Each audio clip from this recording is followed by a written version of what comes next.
kitu ambacho kinaitango the spirit of obedience katika huduma.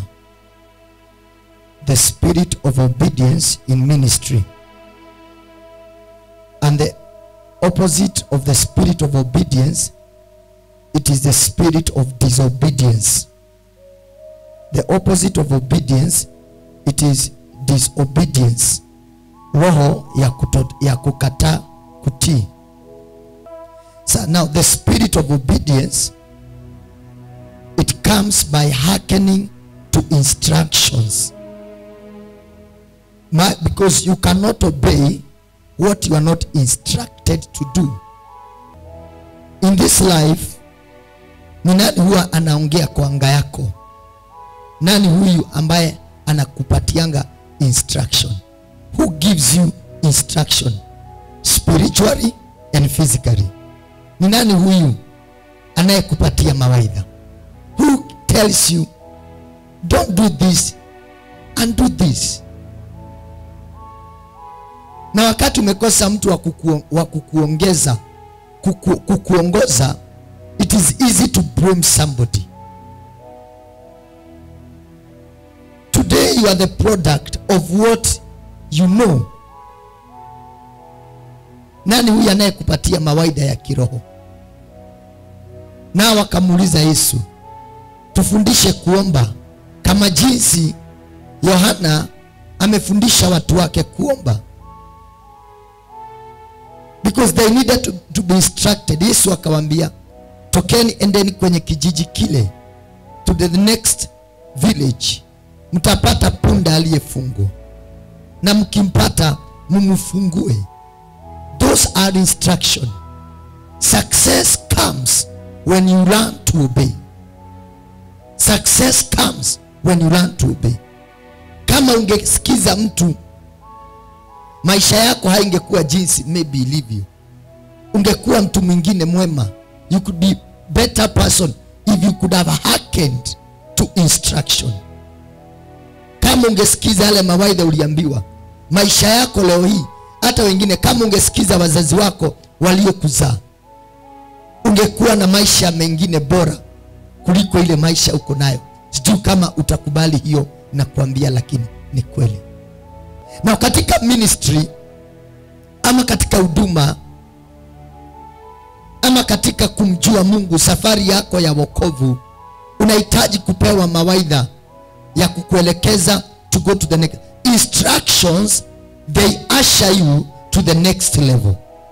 Instruction, they usher you to the next level. Niposa unakuta kwa barabara kuna kitu itango road instruction.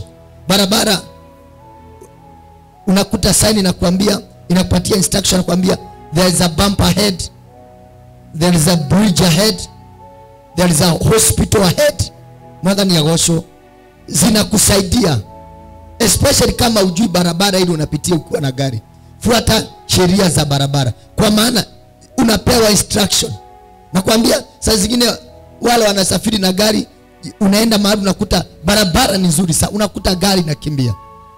Lakini ukifuata instruction, utakuwa unajua, umeambiwa 20 meters there is a bump ahead. Lakini kwa sababu hukushika instructions za barabara, ndio some people even they cause accident on the road, kwa sababu they never followed instruction. So it is good to hearken. Ni vizuri kusikiza. Sikiza ushauri wa kiroho, spiritual counsel, ambazo zitakusaidia to go to the next level. Let us look the life of David. And the Bible says in the book of 1 Chronicles chapter 28 verse number 9. Daudi ni kukufa, ako karibu kufa. Na Daudi amekuwa successful katika ufalme wake. The desire of every father, ama desire ya kila mzazi, ni kuona watoto wake wote wamefanikiwa. That's the desire of everybody. Mzazi wowote, hata wewe ambaye hauna familia, utakapo Mungu kubariki na familia, desire ya kila mzazi ni kuona wake wote wamefanikiwa. That is the desire. The same way katika spiritual life, it is the desire of every pastor kuona ya kwamba spiritual spiritual sons na spiritual daughters, they have succeeded materially, physically, spiritually, wako na breakthrough za maisha. Kwa hivyo Daudi amefika wakati wake wa kufa. Maandiko yanasema ya kwamba akapatia Suleimani instruction, akamwambia, as for you Solomon my son, know the God of your father, na ukamjua Mungu wa baba yako.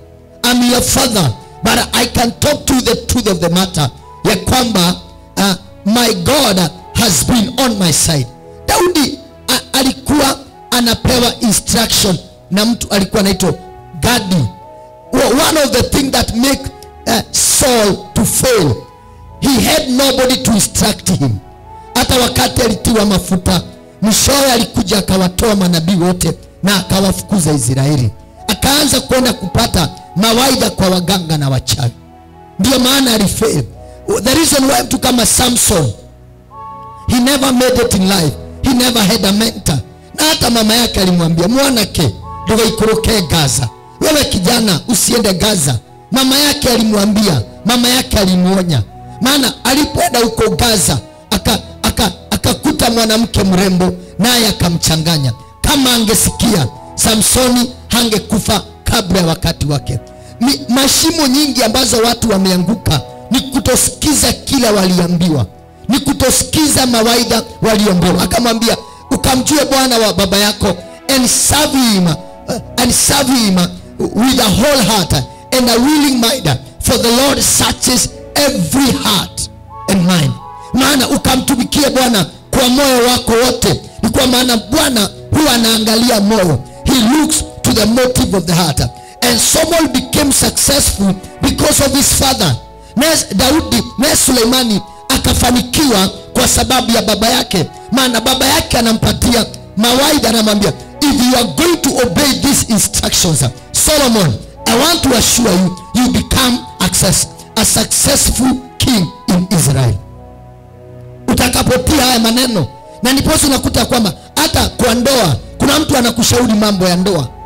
Kuna mtu anakushauri mambo ya ndoa, kwambia ndoa inatakanga hivi. Kuna mtu anakushauri, niposa ukienda kwa bank, unapatanga watu wanaitangwa financial consultant. Wanakuambia hizi pesa ukipata fanya hivi na hivi.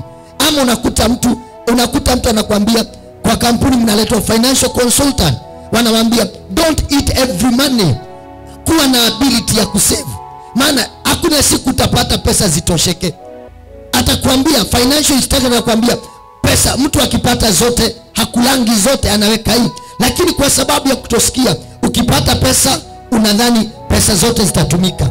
Daudi Suleimani akafanikiwa kwa sababu ya kumsikiza baba yake.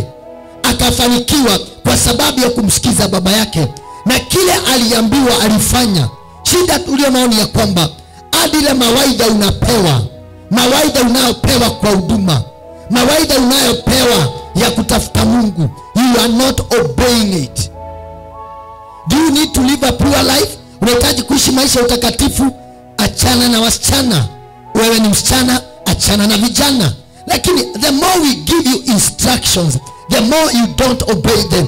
Na niposa nikakueleza, there is what we call the spirit of obedience, and the opposite of the spirit of obedience, it is the spirit of disobedience, roho ya kutotii. Kwa sababu kitu cha kwanza, uliingia shule kama wale wengine. Kwa nini wale wengine walifanikiwa na wewe haukufanikiwa? Kwa maana you never obeyed the instruction of your teacher. Kwa hivyo David became successful because Solomon became successful because he obeyed kile ambacho alikuwa ameambiwa. What does the Bible say in the book of Ephesians chapter 6? Ephesians chapter 6.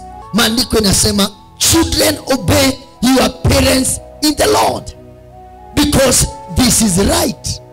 Obey.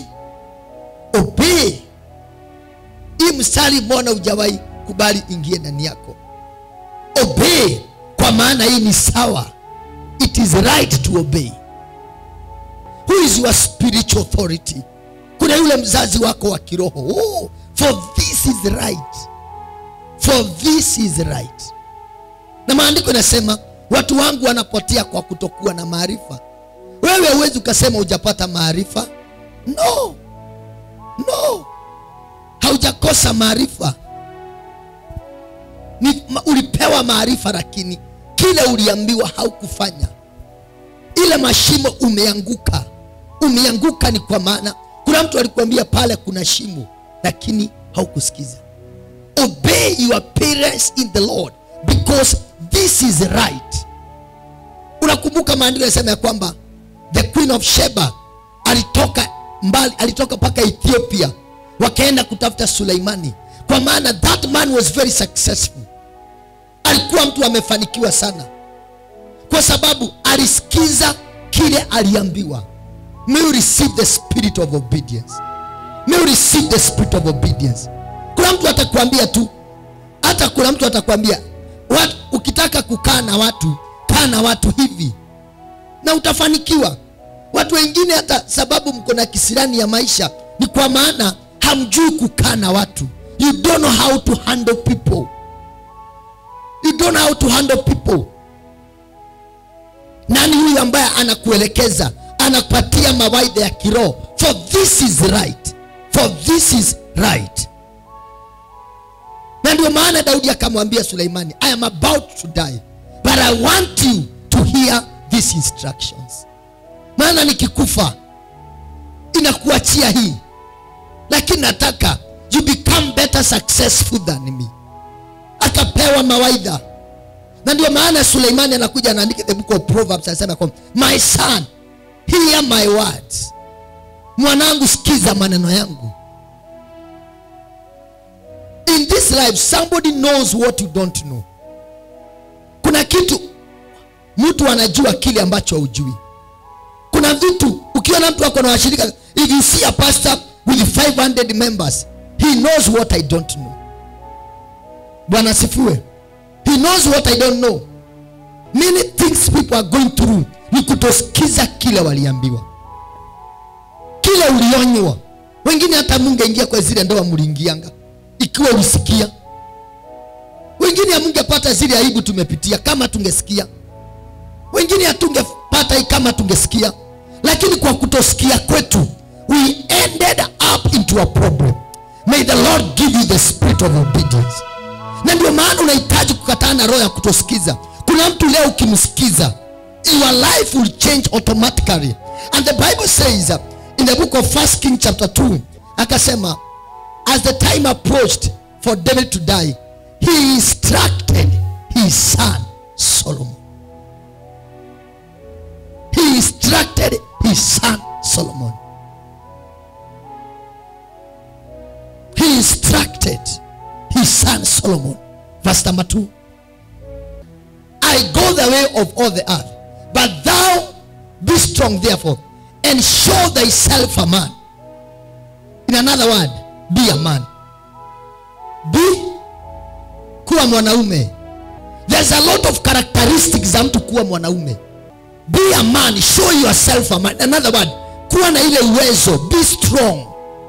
It is only strong people who arrive in their destiny. Kuwa na ile uwezo, be strong. Without being strong, you can't become a leader. Ikiwa unataka kuwa kiongozi, you need to become a leader. You must learn to be a man. You must learn to be strong. Unataka kuwa kiongozi in ministry, you must be ready to be a man for you to become a leader. You become a leader. Kuwa kiongozi wa maisha yako. Become a leader of your life. Know how to plan things. Know how to move things. Because already you are a leader of yourself. Hakuna mtu anaweza akakuongoza vyema kuliko jinsi wewe unaweza ukajiongoza. In every circumstance, there is a voice of God behind you. How strong are you? Unataka kukua kiroho. You must even be a man. Kamwambia, show thyself a man. So in ministry, we need strong people. We need strong praise and worship. We need strong ushers. We need strong intercessors. We need strong pastors. We need strong workers. We need strong ministers of the gospel. Hao ndio tunahitaji. church needs strong people to move forward. Even this nation, the nation needs strong people to move forward. Your family needs you to be strong to take it forward. Hata watoto wako, your children, they need a strong father, a strong mother to lead them. Wana wa Israeli, they need a strong leader, mtu kama Joshua na Musa, kuwapeleka hatua ya mbele. They need strong people. And my prayer for you this morning ya kwamba you learn to obey instructions. Hizi vitu zote Daudi aliambia Suleimani zilikuja kusaidia Suleimani. He was a strong leader. He took Israel to the next level. He took himself to the next level. People came to celebrate you. Leo hii kuna watu wanaweza wakakuomba mawaidha, maana kile, kuna mtu anaweza akakuuliza njia ni gani, maana hata wewe haujui njia. Haujui njia. Maana nimekwambia some regrets in life tunazipatanga ni kwa maana we never hearkened to instructions. The spirit of obedience is when you are able to take actions of instructions. Na ndio maana Suleimani akasema, na maneno haya yatakuwa faida kwako. Yatakuwa faida kwako. Yatakuwa faida kwako. 1 King chapter 2 verse number 46. Let us go 46. Maandiko yanasema ya kwamba, and the king commanded Benaiah the son of Jehoiada, which went out and fall upon him when he died. And the kingdom was established in the hand of Solomon. The kingdom was established. Na ufalme wote ukafanikiwa kwa mikono ya Suleimani. Kwa mikono ya Suleimani. Ufalme ukafanikiwa kwa mikono ya Suleimani. Na unafaa kuangalia kwamba maisha yako ifanikiwe kwa mikono yako. Unajua kuna watu ambao wanaharibu destiny za watu. Kuna watu ambao wanapeleka watu njia isiyofaa. There are those people who can lead you astray. But kile naomba ni ya kwamba that your life will become established in your own hand. Department za kanisa, usiwe wewe ukipewa department unaiua. Ukipewa madhabahu isianguke chini. Matoleo isianguke chini. Kesha zisianguke chini. Home sales zisianguke chini. Uimbaji usianguke chini. Ukipewa microphone, it is all about taking it to the high notch. Kama ni neno, watu kusikia kwamba things are becoming established in your hand. Niposa tunasoma vitabu, ndio maana tunasikiza watu wametutangulia. Hakuna siku Suleimani hakuenda kwenye vita. Suleimani hakujua vita ni nini. Hakujua vita ni nini. Daudi baba yake alikuwa kwa vita, war after war, war after war. Lakini Suleimani hakuna siku moja aliongoza watu kwa vita. Maana ile mawaidha aliambiwa, ukikaa na watu hivi hautakuwa na vita. Ukikaa na watu hivi hautakuwa na maadui. Ukikaa na watu hivi hautakuwa na ushida. Akatii yale maneno. And the Bible says that, and the kingdom was established in the hand of Solomon. Obey instructions. The word of God, there's a lot of instruction. Do you need to prosper? Obey. Maandiko yanasema ya kwamba toa fungu la 10. Wengine wako katika financial crisis because they have never obeyed. They have never obeyed instructions. Kwa sababu kila roho ukionayo ukiitii, how do you obey the spirit? How do you nurture the spirit? It is by becoming committed to that spirit. Nani huyu anayekuongoza? Who guides you? Who gives you instruction? Nani atakwambia acha hii, nafanya hii? The spirit of obedience, it opens doors of favor for you. Never forget that. The spirit of obedience opens doors of favor for you. It opens doors of favor for you. And the last thing, the spirit of obedience spirit of obedience, it gives you access to honor. Honor. It gives you access to honor. Kwa sababu, kwa nini unanisikiza? Ni kwa maana unaniheshimu. And let me tell you, honor is the way to go in ministry. Lazima uheshimu mtu ambaye ako mbele yako. Umheshimu. Ndiye wewe uko chini uheshimiwe. Sikiza mtu wako hapa, wale wako chini watakusikiza. Na nipozo unasikia, nimekaa na nyinyi wakati mwingi na wakemea na waambia usihubiri hivi, usiombe hivi, usihubiri hivi. Wale wamenisikiza. Leo hii nasikianga wakiongea nasema good, I've done something.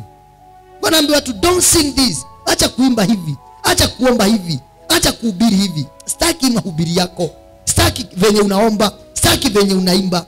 Kwa sababu nawaambia fanya hivi, kwa sababu ya kunisikiza. Leo hii hata na anahubiri nasikia good, huyo mtu amehubiri vizuri kwa maana amenisikiza na mimi I'm packaging you for a better destiny. Petro wametega samaki usiku mzima, wametafuta samaki usiku mzima na hakuna kitu wamepata. And these are professional fishermen. Hawa ni wale, they are professional fishermen. Wametega, sio kwamba amejifunza kutega samaki. Petro anajua kutega samaki because that was his career. Usiku mzima ametega, hakuna kitu amepata. Yesu akamwambia, ingiza meli yako pale ndani zaidi. Akamwambia, weka nyavu zako. Akamwambia, Yesu, we have toiled all night and you have got nothing. Tumefanya kazi usiku mzima na hakuna kitu tumepata. Lakini akamwambia, lakini kwa sababu ya maneno ya kinywa chako I will do it. Wakati alirusha neti, akatega samaki wale ambao hajawahi tega.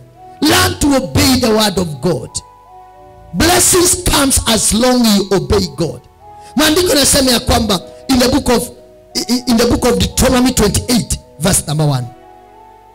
Deuteronomy 28 verse number 1. Maandiko yanasema ya kwamba it shall come to pass, if thou shalt hearken diligently unto the voice of the Lord thy God, to observe and to do.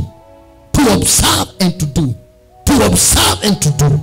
Every obedience, it has to do. It has to do. To observe, to obey and to do. To obey and to do. All his commandments, which I command this day, that the Lord your God, that the Lord thy God will set thee on higher above all nations of the earth. To observe and to do. To obey and to do. To obey and to do. Mama ya Yesu akawaambia, huyu kijana yangu ni wangu, lakini msingangane na yeye. Ni kama mama ya Yesu, wakati wa Yesu haujafika. Yesu tu ameenda kwa harusi ya kawaida tu. Waini kaisha. Akamwambia, waini imeisha. Akamwambia, ile kitu atawaambia fanyeni ni kitu opposite. Akamwambia, kile atawaambia fanyeni. Oh Jesus. Walipotuti, maandiko yanasema zile beseni za divai zikajaa divai mzuri kuliko hata ile ya kwanza. Why? They obeyed. Your blessings, it is in obedience. Your success, it is in obedience. Your favor, it is in obedience. Your breakthrough, it is in obedience. Suleimani, paka wa leo watu wanasemanga Solomon, is because he obeyed the instruction of his father. Na kuna kitu ambacho nataka uelewe ya kwamba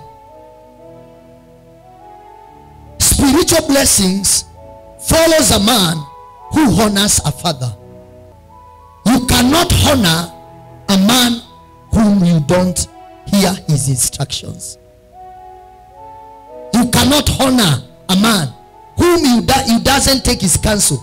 You can only honor a man who you hearken to his counsel. If you hear my counsel today, you will honor me. Levels of obedience. Number 1. Levels of obedience. Levels of obedience. Obey the word of God. Kwa sababu nobody is above the word of God. Sisi wote tunatawaliwa na neno. Kwa hivyo kile unasoma kwenye Biblia kiamini. What you read in the Bible, believe it. Amini kile tunasoma kwa Bible. Second thing, obey the voice of the Holy Spirit. Anaitangwa the Spirit of all truth. Ni Roho. Ndio maana sasa unaambia Holy Spirit, lead me, niongoze. Roho Mtakatifu niongoze. That thing, obey your spiritual authority. Yeye atakuambia, atakusikizia Mungu akwambia this is not your marriage, this is not your life. Lakini kwa sababu ya kukua na many instructors, unaambiwa na huyu hivi, unaambiwa na huyu hivi, unaambiwa na huyu hivi, unaambiwa na huyu hivi. Zile vitu vidogo vidogo nakwambia ti. Kwa especially nyinyi wa huduma, you must be a giver. You must be a giver. You must be a giver. You must be a giver for people to give you. Kwa hivyo ninapokulea, learn to be a giver. Learn to be a sacrificer. Jitoe kwa Mungu na mali yako na uwezo wako wote. Jaribu Mungu na matoleo yako. Wacha kuona pesa zako ni ndogo sana. Hiyo kidogo ndiye Mungu anataka. Kumbuka Mungu anakuambia nipatie hicho uko nacho, nikupatie kile ambacho hauna. That is the mystery behind giving. Hiyo ndio siri, the mystery behind giving. Nipatie hicho uko nacho, nikupatie kile ambacho wewe hauna. There is what you don't have and God want to give you, but you are still holding here now.